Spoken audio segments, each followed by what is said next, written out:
അദ്ധ്യായം 107 അൽ മാഊൻ. മക്കയിൽ അവതരിച്ചത്. മാഊൻ എന്നാൽ പരോപകാരാർത്ഥം നൽകുന്ന ചില്ലറ സാധനങ്ങൾ എന്നാണ് അർത്ഥം.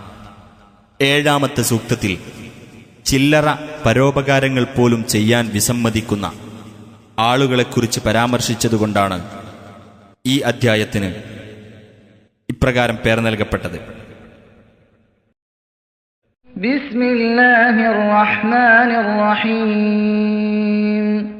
പരമകാരുണികനും കരുണാനിധിയുമായ അല്ലാഹുവിന്റെ നാമത്തിൽ.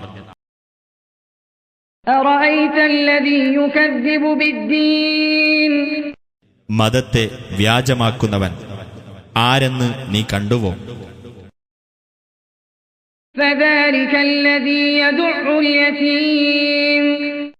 അനാഥക്കുട്ടിയെ തള്ളിക്കളയുന്നവനത്രേ അത്.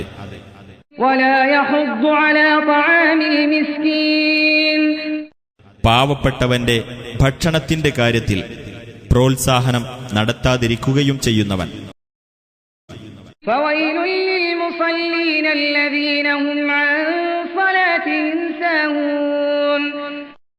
എന്നാൽ നമസ്കാരക്കാർക്കാകുന്നു നാശം, തങ്ങളുടെ നമസ്കാരത്തെപ്പറ്റി ശ്രദ്ധയില്ലാത്തവരായ.